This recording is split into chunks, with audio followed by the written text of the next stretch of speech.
Mary Jane. I'm with the Learning Technologies team and the CPS ITM department. The purpose of today's PD is building elementary course content. So we're building that in Schoology. I am hosting this session and our chat moderator is Ashley Badgett.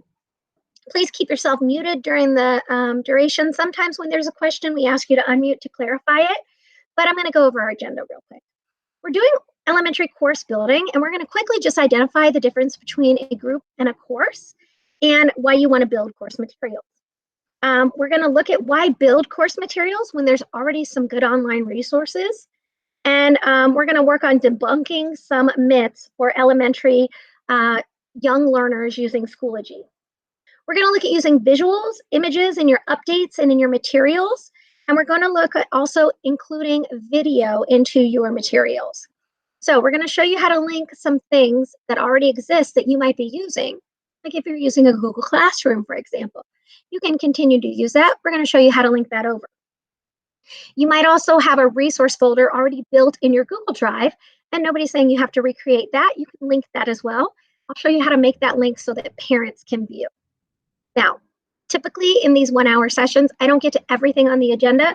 So if there's a pressing question related to the topic of course building during this call, please do type that in the chat and Ashley will make sure I answer that question. Bear with me 1 minute. I've got some samples pulled up on my other screen. So I'm going to pull those in now. So 1 moment, please. All right. So I've got some examples of what a course looks like when we start out on Schoology.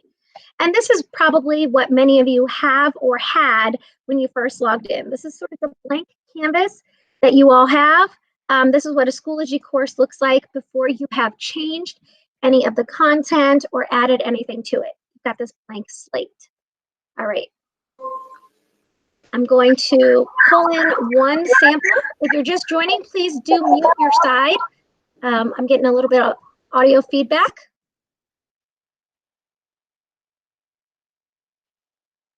And I have noticed that these sessions that I hold around lunchtime, my internet always starts to move a little more slowly. So please be patient. We have definitely had some slower Wi-Fi speed around lunch. I think a lot of people log in around lunch. And I'm talking across just the internet. All right. Sorry. It's loading. 1 moment.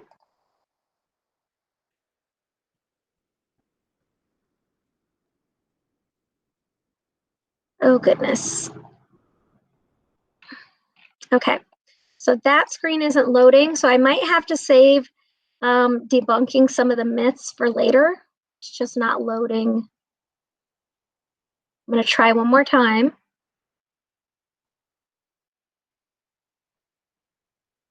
All right, looks like it's going to load now. So I'm going to pull that over. Sorry for the delay. Wi-Fi speed has been an issue. All right, when you are looking at building your course content for young students, let's go through some myth versus fact. Myth number 1, I can do just as much in Google Classroom as I can in Schoology. Actually, that is not true. Google Classroom is a great online classroom tool for sharing documents and even tracking performance, but Schoology is a full-feature learning management system. Your rosters have already been created. Parent accounts are accessible by sharing access codes. Everything is connected to PowerSchool. And for each of your individual students, logging into Schoology doesn't just log them into your course, it connects them with all of their teachers on their roster, including their general education teachers, their specials, and connects them to the school community. Schoology is complicated. It might feel that way at first, but my hope is by the end of today that you'll see that it's not complicated. In fact, it's a really powerful tool.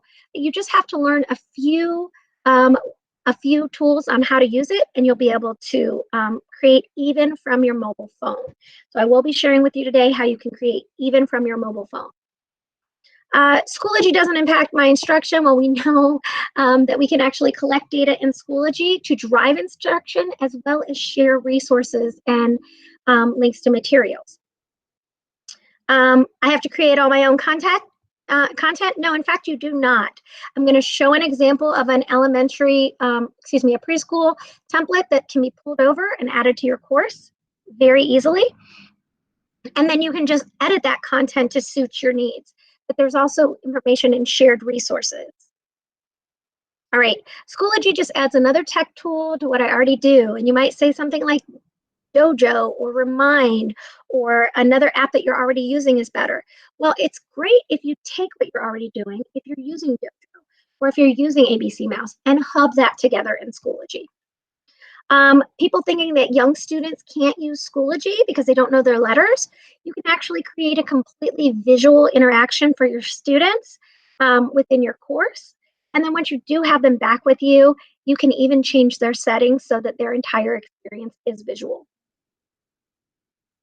All right, I love throwing this video in to anybody who thinks that young students are just too young to use technology. So I'm just going to show a little clip of this video.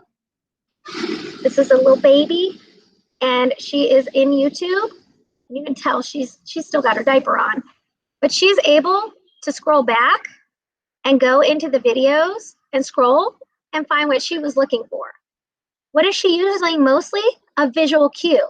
So visuals are going to be really important. Now we know none of our students are really at that age, but I just love to show that video because it's a great visual for how students can interact with the visuals that you put in Schoology. All right, so without going through all the rest of this, I just want to give a huge shout out to the individuals who created this.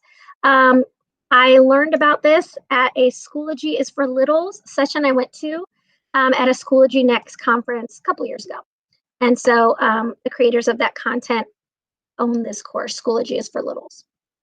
But I love their myths about online learning. So let's get to the first piece in course building, and that is making your course easy to navigate.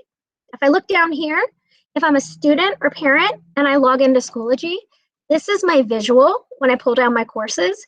And right away, if I'm that little baby who's looking for the picture of what I want, I don't know what I'm looking for. A non-reader certainly can't engage with this, but even a parent, when searching for which course to go into, a visual is going to help.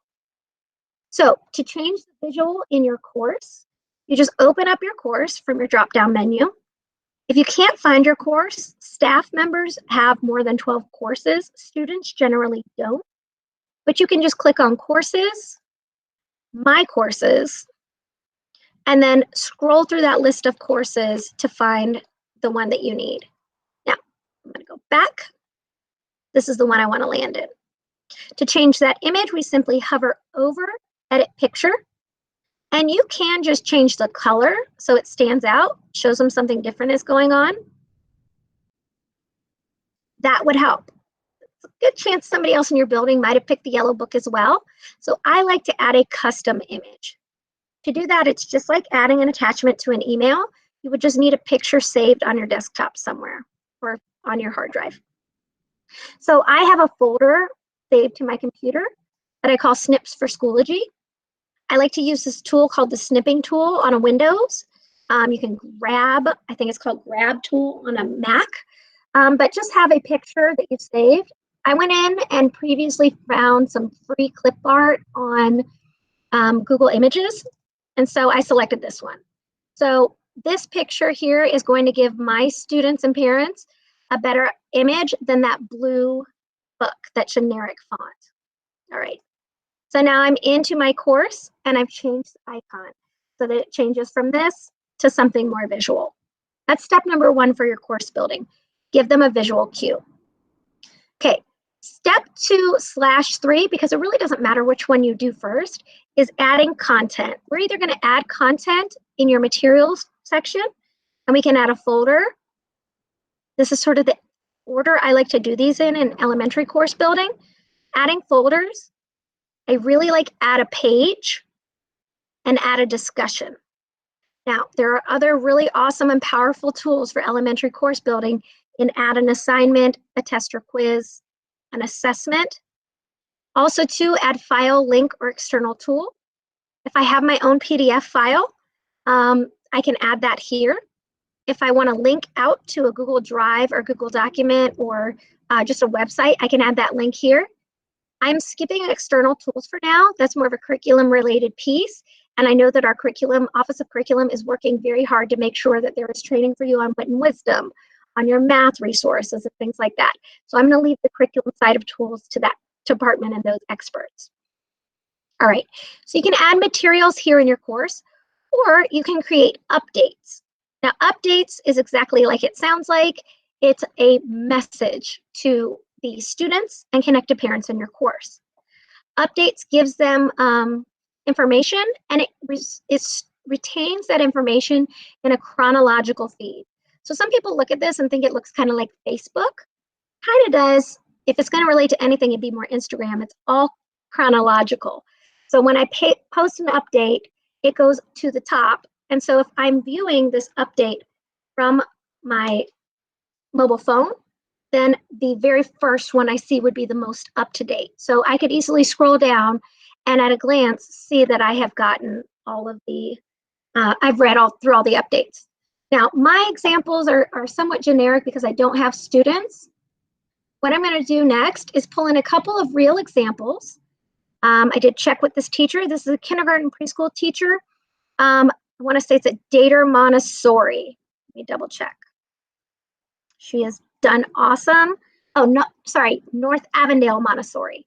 So this is Amy Hawkins at North Avondale Montessori. And she has been updating her course ever since she started using Schoology for remote learning. She's embedded things like a video. This is her reading aloud a pop-up book to her students. And then she's also giving them challenges to complete activities like this color scavenger hunt. She's doing little quick lessons like jelly bean estimation lesson. And these are awesome videos that I have tested and do work on mobile. She's done an awesome job. She's talking to her families, her students, and it's all right here within the app. So you don't have to go anywhere else to use these tools, but I'm going to show you real quickly images and videos in updates and materials. All right.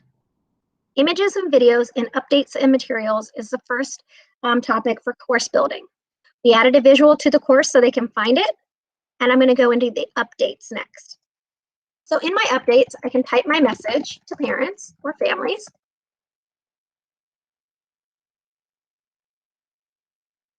Students.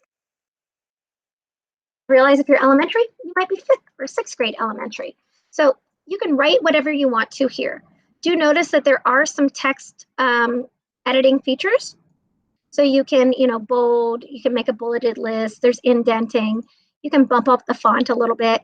It's a little more limited in the updates field, what you have to edit your text, but you can use those tools. Now, there's an insert content button, and we're going to be using that in the materials section. But we can just put a link, a symbol, or an equation. It's rather limited here. Down here, though, if I have a file that I want my students to view, let's pretend that this is an important image for them to view or a PDF. I can attach it right there. I can also link out to anything I want them to see or do. So in this instance, I will say that we're going to Starfall.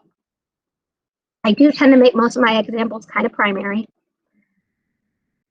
Let's say that I want them in reading this very specific book. I want them to read these folk tales, and I can even select one of them. So it could be this one of the week or of the day. So let's say I want them to go and read this rooster folk tale. I can copy that. I can go back here, paste it. So all I did was find the link I wanted, copied and pasted it, name it, Read the Rooster on Starfall, or whatever makes sense for you. The reason why I like to make my link like a direction is we have to think that our students and parents are at home looking at this link. And if I just name it The Rooster, maybe it's not going to prompt me right away, oh, this is a book that we're going to read. So I like to make my links more directive. Read the Rooster on Starfall. They can click that. But this is probably my favorite tool This does exist on all materials, including the next one we're going to look at, add an audio or video recording. Right from here, I can insert an audio or video recording, just like the one I showed you that this teacher did right here. So again, in my updates, I just added, or I clicked on the little microphone, and I'm going to click audio or video. If you just want to say something to them, you can do audio only. All right, I like the power of video though. So right here, I can get myself set up. Maybe I have a book that I'm going to read aloud, so I can turn that up, get it ready. And then I can click on Start Recording. You can see in this upper corner, it starts right away. So I can talk to my kids. One preschool teacher I saw just held up a card with everybody's name and said, I miss you, hello, and said each of her children's name one card at a time. It was a really nice way just to connect. The other teacher I just showed you, she did a read aloud of a pop-up book. And so the cool thing was the images are popping up in her pop-up book. You could do this with a math problem. You could do any sort of quick lesson that you wanted. The other one that I just saw that she added was estimating with jelly beans. She had cups of jelly beans in front of her. So when I hit stop recording, Schoology does allow me to preview it. I'm going to give you this fair warning.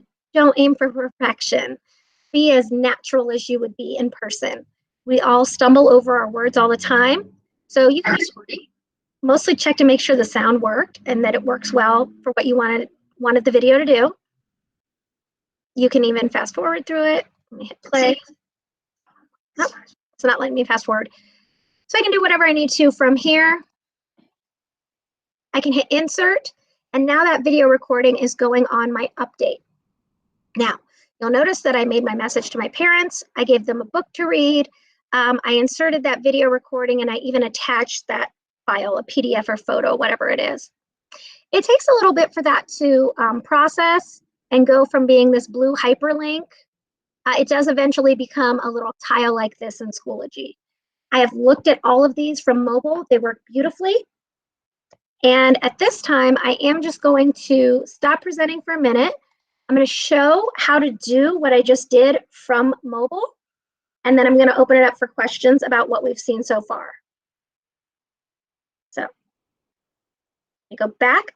I'm in my mobile app, and I'm opening that course that I was just in, my sample course. I'm going to select updates within my course on my mobile phone. There's a little plus symbol right there. Hit the plus symbol. And you'll notice that I have those options here on my mobile app as well, including bringing in a photo or a video, and I can bring in my video. I can record my video right here. Or if I've maybe recorded something on my phone already, I can go and look up that file and attach it here as well. So these are like pictures or videos on my phone. So if I recorded it previously to my phone, I can upload it here from my phone. I really, really like the Schoology mobile app, and I really suggest you all try to throw on an update and use your phone to record it. All right, so to recap just a little bit, what I did was I showed you how to change your picture to give them a visual experience. And we went into updates and we added a link, a file, an embedded video right here into the into the updates. And then I'm in materials, we did just look at these links. Next, we're going to be building those, but I want to pause for questions. Are there any, Ashley, I should answer? Yes. Dora asked, can you record your screen within Schoology or just use the webcam? It is the webcam. I would recommend that you use, I have a session that I have been sharing. I think Ashley can drop the link to my YouTube channel real quick. But I have a session I've been doing called Video Creation Tools. Screencastify is a great one for recording your screen. You can use WeVideo to record your screen. Flipgrid has just added screen recording as an option. So check that out. That's brand new, kind of hot off the presses. So there are other apps you can use for screen recording. And then you would just attach that video link as either a link or upload it. And I do want to mention that Screencastify, the premium account, is free for all teachers. That is true, yeah. Another question from Josephine. What is the difference between updates and upcoming in Schoology? Oh, great question. So when I'm going to just open another tab. When I first land in Schoology, my well, it kind of depends. Upcoming could be related to the calendar. When I'm in Schoology, especially in the mobile app, recent will pull together all of my updates from all the various courses or groups that I'm in. So this is going to be all of them together. Upcoming could be over here on my calendar, and that's related to my Schoology calendar. So that's usually either an event that somebody in a course or group that I am in has created, or if I create an assignment, or it could be assignment, test or quiz, assessment, or discussion, and I put a due date on that, that will appear in my upcoming items. When we look at add materials in a moment, we're going to look at a page, and we're going to look at a discussion for adding in some features, and then we will look at assignments and that, and we'll look at how the due date adds that to your upcoming, to your calendar. Any other questions before I move on? Yep. Is there a cutoff? This is from Deborah. Is there a cutoff on length of video recording in updates? You know what? That question came to me last week, and I did forget to look it up. I can just say, go ahead, Ashley. Rosie, I think they only last for 7 days on your Schoology assignment page. I do know that, but as far as how long they can be, I'm not sure.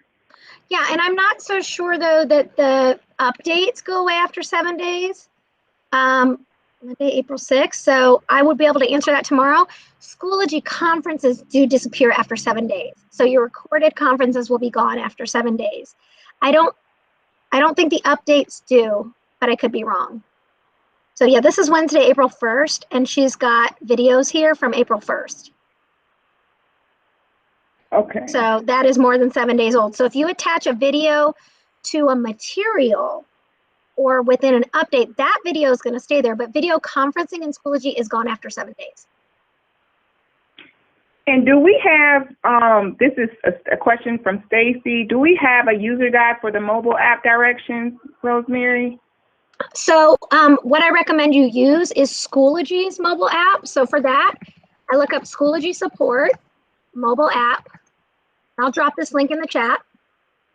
Perfect. Because the apps vary from device to device, they've got the Android app for parents or for students, iOS for parents and students, how to do assessments on the app for students on Android and Apple, and then also how to review and submit assignments.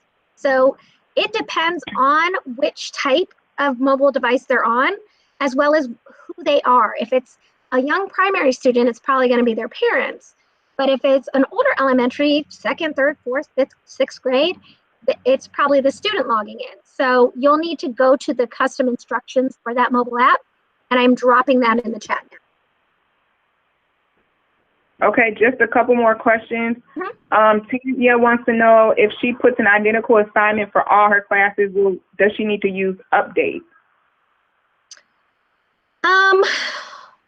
Could you rephrase that, or could you just repeat it? If she wants to put an identical assignment for all her classes, what does she use? She's asking, does she need to use updates?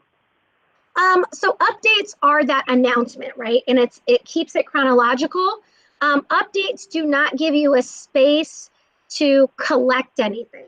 So you want to think of updates as a one-way communication. I'm sending information out to you.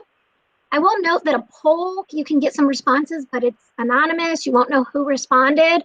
If you want to give them an assignment, you can build that assignment. And we were going into that next. I was going to go to add a page first, but in light of time, I'm going to show it all in a discussion because that's something that's more assignment based. I can put a due date on it. I will just show a page so that you've got the visual. Let me pull this in. But just to answer her question, she would need to link her courses together in order for her. There's a couple ways she could do it. She can. We are probably not going to get heavily into building in resources, but you can build your materials and your resources, and then copy them out to all your courses. Or you can build right in your homeroom, or not your homeroom, sorry, in whatever course you're in, you can build right in your course. And then when you create that object, which we're going to build right in here, I can copy it to my other courses. So I can kind of show, there's kind of 3 answers to the one question. If we want the same assignment to go to all the courses, we can do it from resources, we can do it from that assignment, or we can link out even to something else. Updates is more of a heads up, everybody, I've added some materials, or just a way to sort of greet them, engage with them. But updates is more of a, you don't have to use one or the other. I suggest you use both. Materials is where you would build things that have more permanence. The folder is going to stay there that you build. Let me pull in this example of this other homeroom. There it is. So this homeroom, for example, is also an elementary homeroom, but she's got a discussion in there for her students, assignments built in for everyone, and then she even differentiates out. She does have multi-grade levels. This is a Montessori school, but she's got a science assignment, math, ELA. So all of these assignments, if she wants this to go to another course, she could take that discussion, copy to course, and she can put it in another course. So I can pick whatever other course I want it to go in. I'll put it in my sample homeroom. Just make sure I put it in mine and not somebody else's by accident. There it is. So I can select which course and then even like organize it, give it a due date if I want to. I can do all of that from the other course and just hit copy. So what I did was I created it and I copied it to course. If you don't want to have to do that individually from one course to the other, you can build your content in resources. It's going to open up a collection I have some already made content in. And so let's see. Let's say I built this page in resources. We can take a look at it.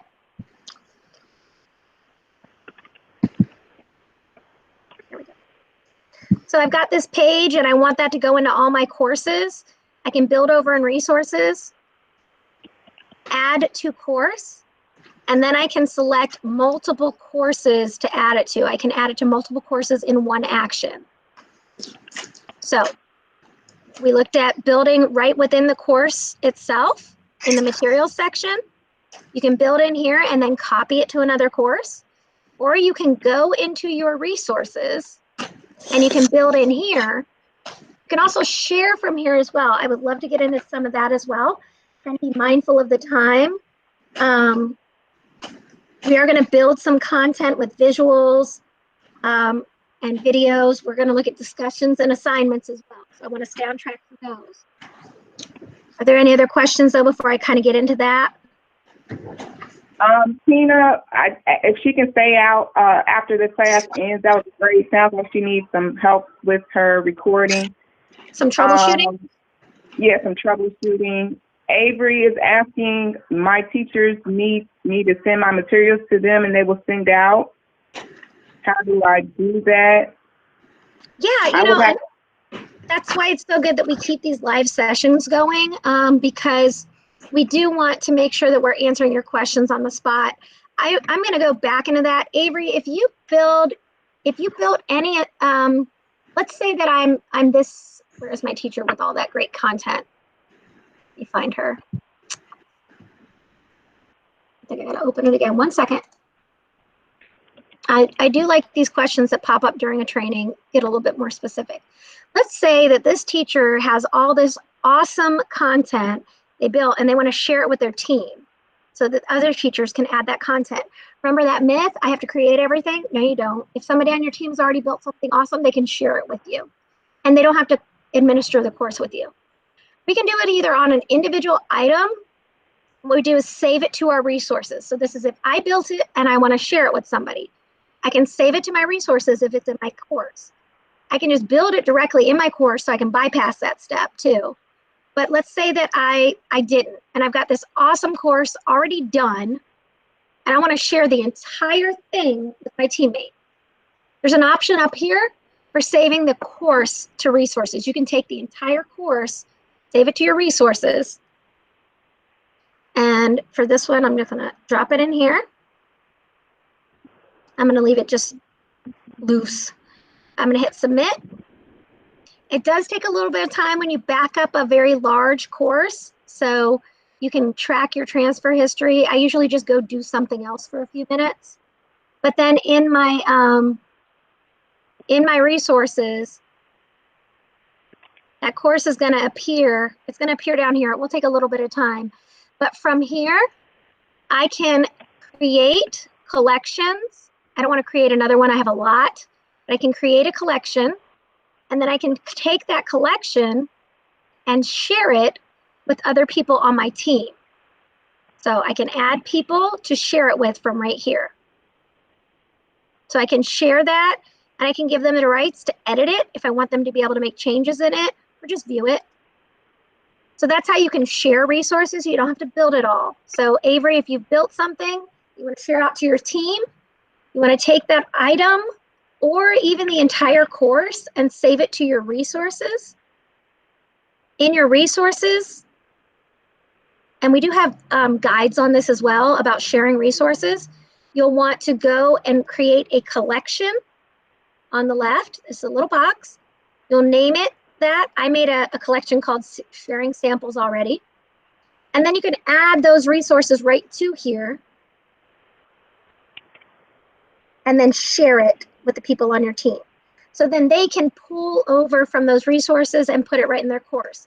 So for example, if I wanted to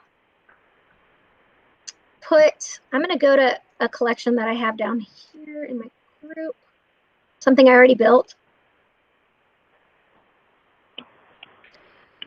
Let's say that I've got that in my resources. I can then click on the gear, add to course.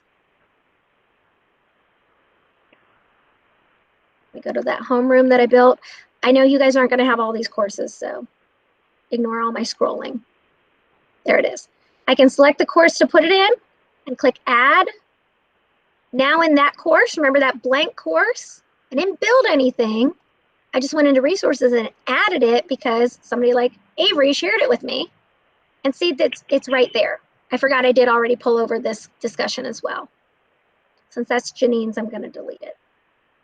But I just copied things over to my course or pulled them over from my resources. So I'm not necessarily always building from scratch.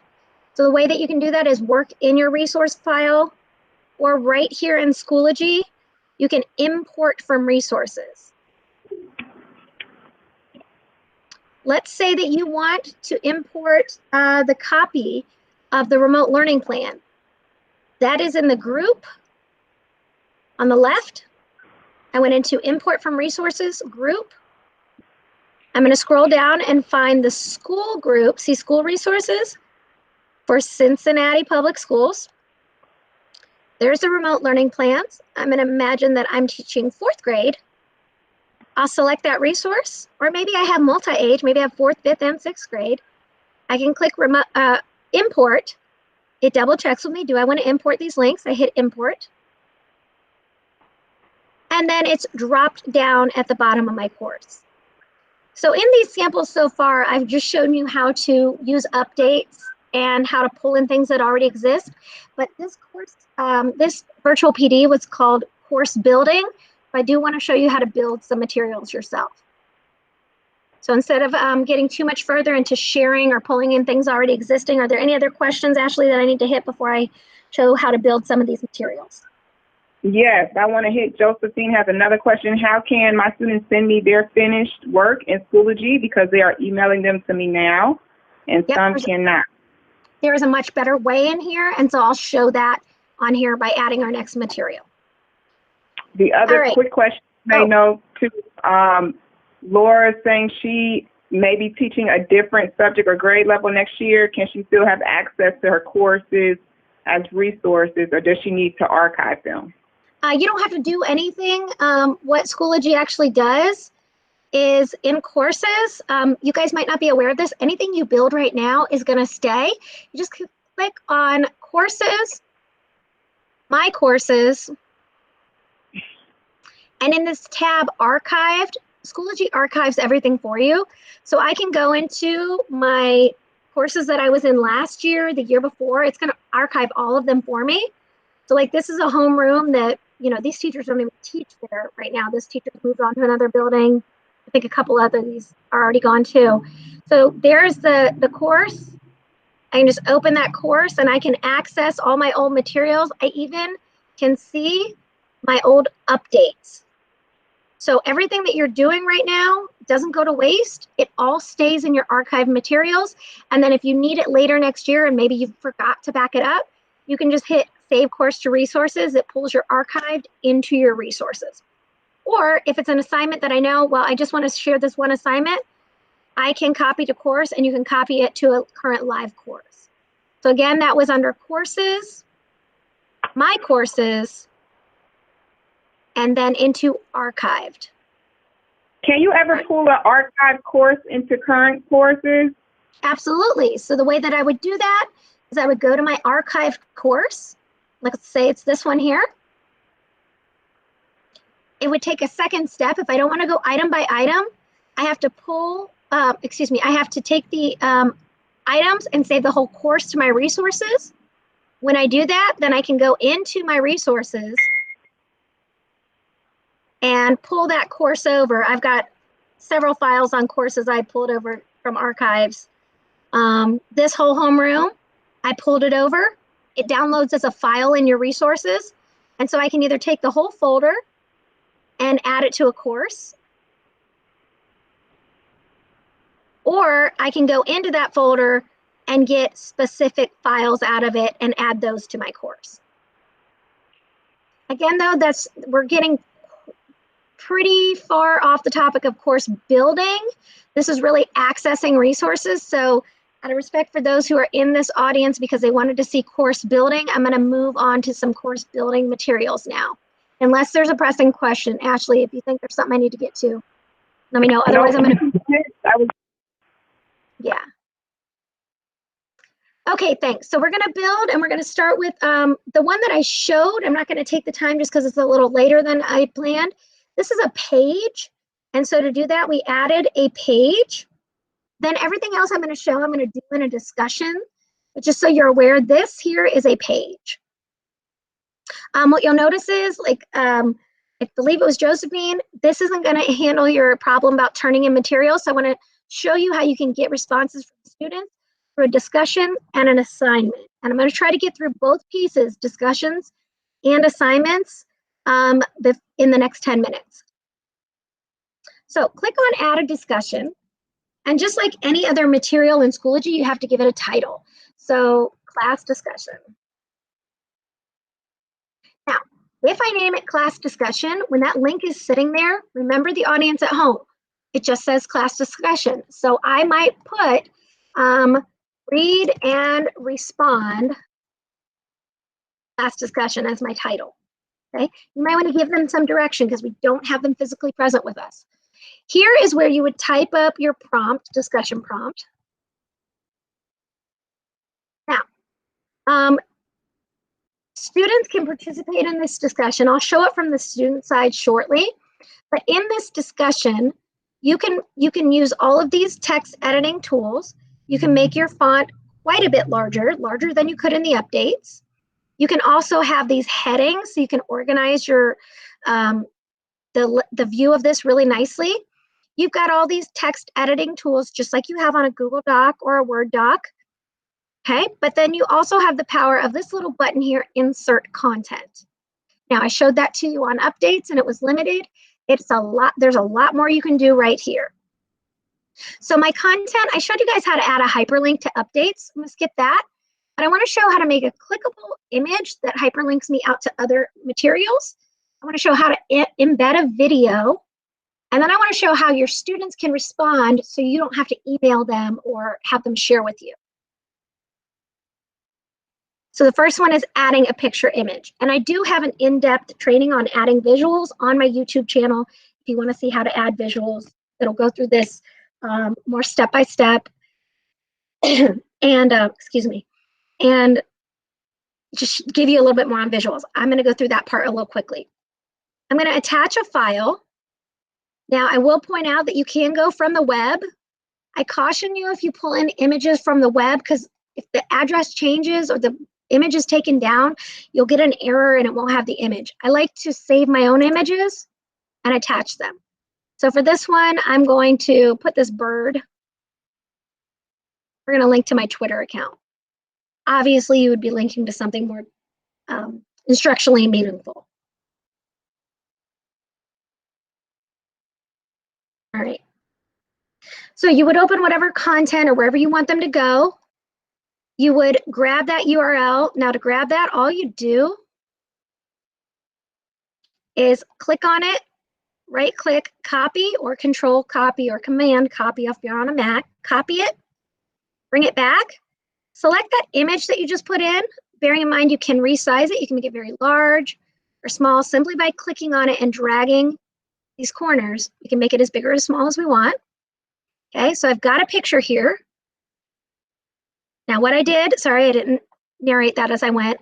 I clicked the picture, blue means it's selected, and then I'm gonna link it. Link, paste the link. Hit insert. Now that picture has a clickable link. I like to give captions to anything visual. Twitter feed, I don't know, name it whatever you want. But my discussion could be, view the posts here, find one that you like, share why it's your favorite. This is really awesome to do with really any grade level. You could link out to like a STEM challenge. I saw one where teachers sent students to STEM activities that were posted online, and then kids could like scroll through and find one, and then on the discussion say why I like that project or why I think I'm going to try to do this project at home. So give them whatever discussion prompt you want, give them an image, hyperlink the image so they can go straight to it, and then give it a label. Now, you can still add your files here. So you could have a file that you're adding. Maybe it's your checklist. You might have a checklist that you have them do. You can link them out to a Google folder. You might have a list of resources or documents, and you can copy and paste that in here. You can also add that video right here to a discussion. You can add it to a test or quiz. You can add it to an assignment. So you can add that right to any of those materials. Add that as well. I'm just going to hit create right now. Bear in mind that all new materials drop to the bottom. So if I want to keep it up at the top, I would drag it up. Drag and drop. It lands where it's supposed to. Now you see that bird doesn't show up. I have to click in a discussion to see it.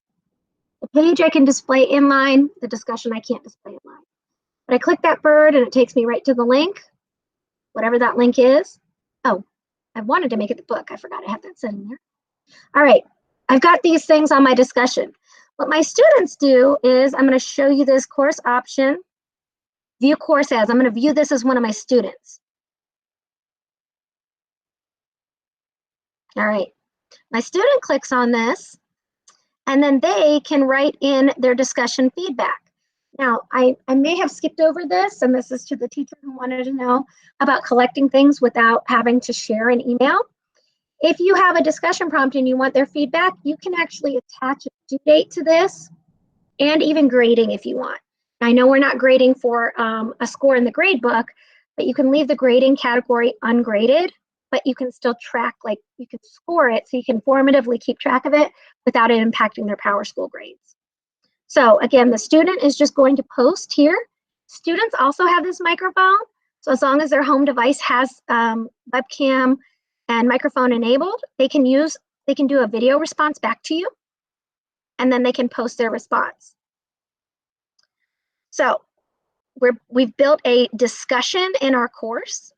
I will say that one reason why Janine over at North Avondale, why her course is working so nicely Shoot. 1 second. Let me pull it open.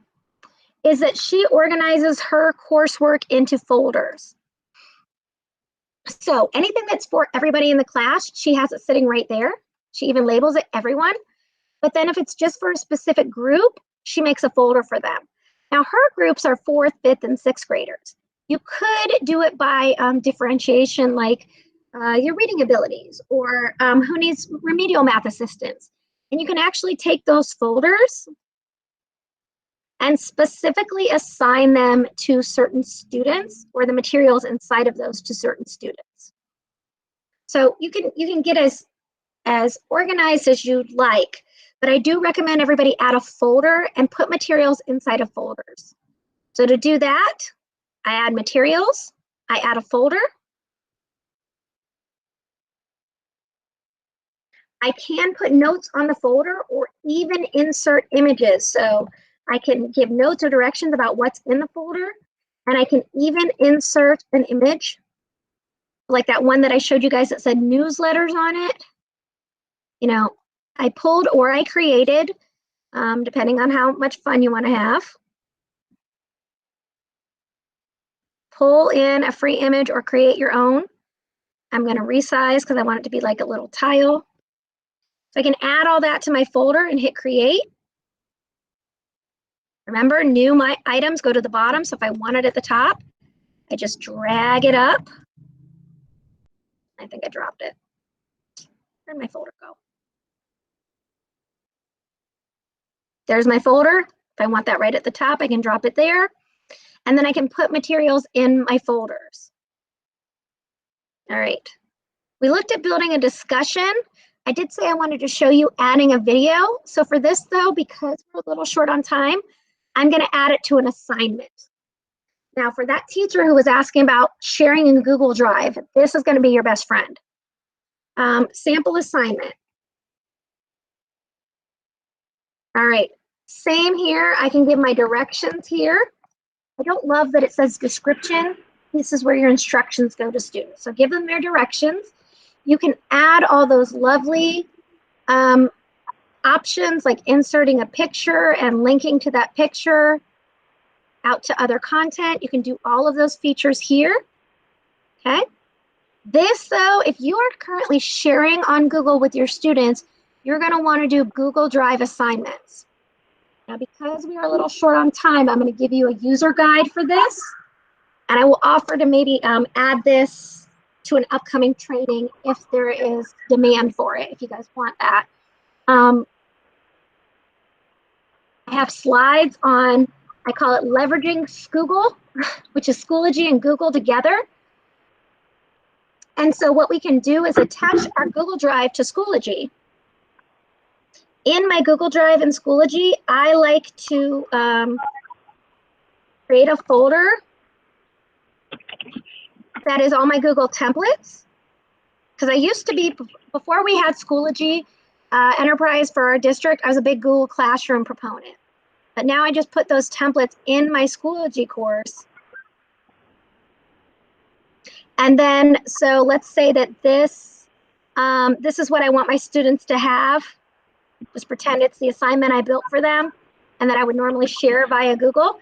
I select it and attach it. Okay, now every student in my class will get a copy of that. And then I can give it a due date if I want to. I can grade it. I recommend we use the ungraded category for now until we get direction to start entering grades again. Use that ungraded category. You can even individually assign this document, so you can give it to a certain group or just one student. There's an option called creating grading groups, where you can group your kids together the same way as when you were teaching them in person. I did my reading workshop stations, and I had kids grouped in groups of 4 to 6 students that met with me individually for their more specific instruction. You can create a grading group in Schoology and really get specific with who you assign it to. If you're still in draft form and you're not ready to publish it, you can unpublish it until you're ready to. I'm going to hit create though. Remember that new assignment drops down to the bottom.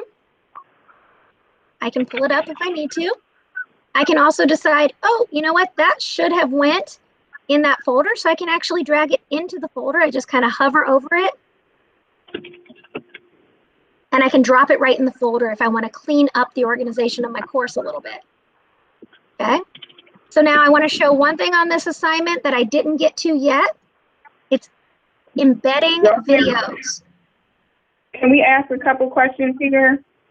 Yeah, if we stop for questions, I probably won't get a chance to show you how to embed a video, but if you want to add a video to a discussion, an assignment, if you want to say, watch this video and then do this work, I want to show how to do that, but if we don't get to it, it's on my YouTube channel for the adding visuals. But go ahead with the question. Okay, I'm adding your YouTube channel now. Thanks. Link to that. Yep, so Lisa had a question. If she brings in content from a website like Learn Zillion, will her students be able to view their content, or will they have to maybe sign in? Great question. If another tool has a login policy, like Zern is the one I'm familiar with, if a teacher pulls in Zern to their courses, the students still have to log in. So actually, I'm working with a 4th grade teacher over at Carson Elementary, and she has been pulling in Zern activities, and then she has been private messaging her students their Zern passwords. It works perfectly. So you can add that third-party resource, put it in your course and say, go here and do this and that activity first in Schoology. But if you, for example, if you create their accounts, like if your school doesn't have a Zern license and you created Zern for everybody, then you would just need to share with your students their passwords. So I'm gonna look for that while we answer the next question. Yep. Is there a way you can show how to get a web page to be embedded in the Schoology page? How do you do that? Yeah, so we can. So there's a Schoology support document. I'm going to look it up first. Embed anything. This one was about, yep, here it is, embedding content into your materials. So let me pull this over so you all can see it. And this is actually what I was getting ready to do. I was going to embed a YouTube video. You do it through the insert content. You go to image media. This one you can go straight to YouTube. I actually like to go a different route. I can show you guys that, or it's on my other video. But you can embed content right into Schoology, even special characters, videos, or web pages. This one didn't have the web page instructions on it, but it is available online. I would probably not embed a web page. I would link to a web page with a visual prompt. So for example, this one, if I wanted to embed this in Schoology, I would use my Snipping Tool. And I would save that picture.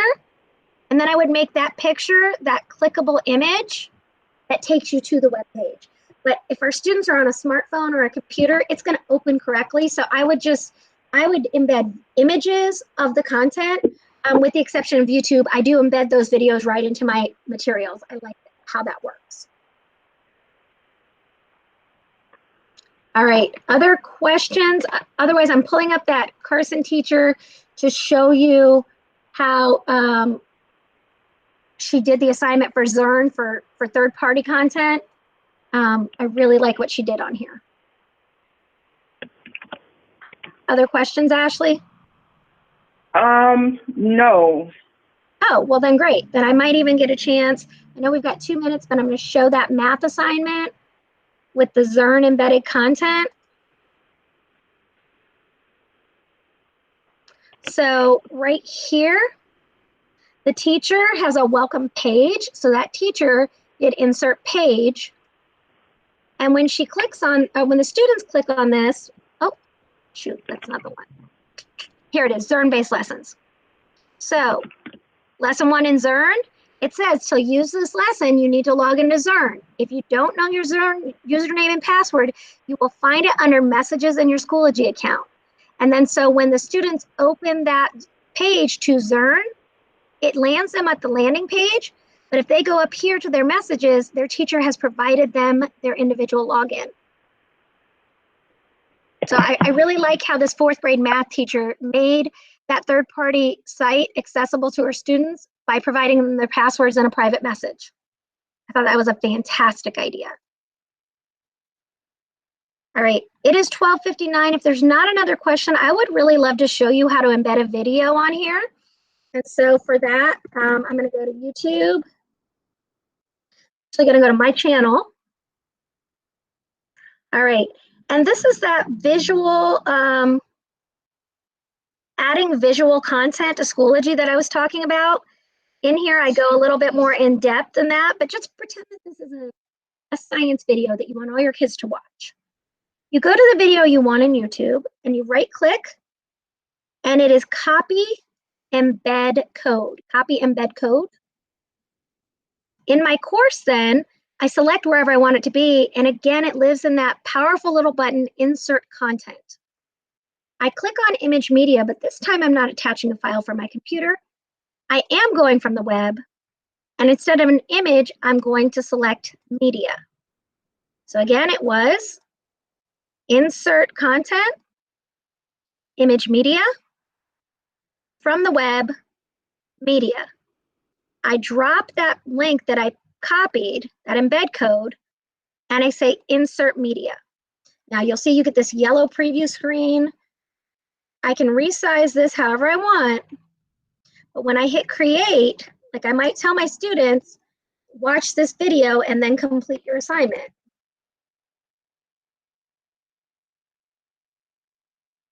In their instructions, I hit create, save my changes, and now in that assignment, my students have a website they can visit. They've got this video embedded. They can watch it, and then they can do their document. They would click on my document and they would submit it. And then so they get their copy of the document, and then they can just do their assignment.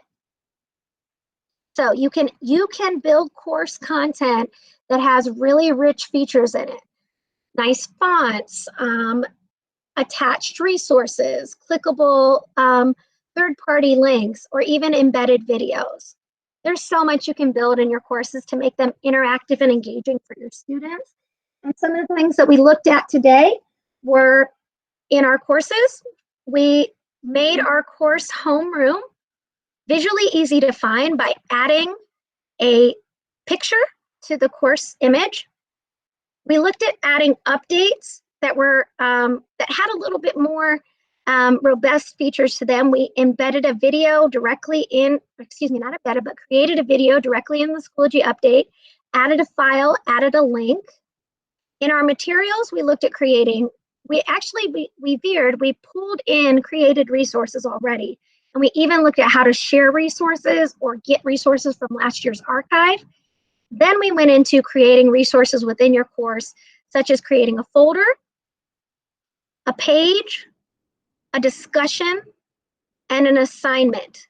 And we didn't get into test and quiz and assessment that much. So I do want to remind you, I know that I am about 2 minutes over, so I'm sorry if you had to hop off the call. But right in here, you can go to our CPS Tech Talk, go to the schedule. I'm going to view this in a larger mode. You can view our schedule and you can look for opportunities to learn about Schoology assessments and building those. Let's see, I know that there is one offered this week. We also have extended hours. So here we do. There was one this morning. There's another one early on Wednesday at 7. You can just look at the schedule at what's available. If what you need isn't available, I'm sure Ashley has already dropped it in the chat. The link to get your contact hours, she's awesome. She's already on it. So when you complete your form, if what you see in our schedule doesn't meet your needs, our schedule is linked here. You can fill out the form to request additional training on something specific for you. You can also attend our virtual office hours to get quick questions answered. And of course, don't forget to fill out the form so that you can earn your contact hours for your time spent with us. If you're not worried about contact hours, we still value your feedback. The session today, just let me finish this last thought. The session today was you joined a virtual PD session and you spent your time today with Ashley Badgett and me, Rosemary Jane. All right, last question, Ashley. Last question. Josie says she did not get her question answered regarding students being able to, student emailing me finished work. Okay, so we're not going to email. What they're doing is in Schoology, what we looked at was the way to create something that they can just respond right there. So if you make a discussion, the student writes their response right here. If you create an assignment, like you talked about sharing in Google, that student, I think I put it in this folder, that assignment gives that student that Google Doc right here, and they can submit it in Schoology. I would love to show the student perspective, what that looks like, but they would do it right in Schoology. Now, if you're just simply asking about students and email accounts and how they can email you, you could go in. I frankly, I don't see really why we would do this, but you could go in and just tell your students to go to Google. When they sign in to their student account, in their waffle, they do have email. And if they need to email their teacher, you guys can email back and forth, but we want to get rid of that option. We don't want them to have to email you. So updates go to everybody in the course as like an announcement, so you can get a message out to them. Materials is where you build things that they can submit right in Schoology. If you need to individually message them, you can go up here to this envelope and you can individually message your students. But I don't actually recommend you use email as a primary method for communicating with students. It's just not as efficient. Josephine, did that answer your question, I hope? Yes, it is. Great. It's nice to see you again, Josephine. I've seen you in a couple of our other trainings. Good to see you in this one. Thank you. You're welcome. All right. Do we have any other questions? We're a little bit over, but I'm okay for another couple minutes. That was it, Rosemary, unless someone has something else. Okay. All right. Well, I will remind you that when you participate in a Google Meet, that it's important that you hang up your own side of the phone call. And if you're the teacher and you're conducting a Google Meet with your students, that you make sure that you direct them to hang up. I did see a question come in. This was a attended virtual PD. So what type of training was this? Second option, join virtual PD session. This is a virtual PD session. But do have your students hang up right here when they're done. If you still need the chat for a minute, you don't have to hang up, but just make sure you have them hang up. And if they don't, you can click right up here on the people. I won't hang any of you up right now because I know you might still need the chat. You can just click the drop down by their name and you can remove them from the call. So I always make sure that everybody's cleared out before I hang up. So what I'm going to do right now is stop our recording, but just make sure that you hang up your call within the next minute or so. Otherwise, I will be removing you once we're done with questions. Thank you all. And Rosemary, will you have this recording in your YouTube channel at the end of by the end of today? I will. I've had 2 sessions today that I've actually had 3, but I had 2 district-wide ones. My one from connecting parents and this one, elementary course building, will be posted on my YouTube channel, which is just right here. It just takes me a little time to update that. I will share with you that on my videos now, I've done this for all of them since we started doing this. I started this last week. If you scroll beneath the video and you want a link to the archive chat transcript, I put links in there to that. Please just make sure you're signed into your CPS account, because I'm not going to share that link with people outside of our organization. But I will have a quick list of the topics that we covered on our agenda, along with a link to the transcript, and you can expect that by end of business day, like by about 6 p.m. It'll be on my YouTube channel. So perfect. I am going to stop recording. Thank you all for attending. Ashley, thanks again for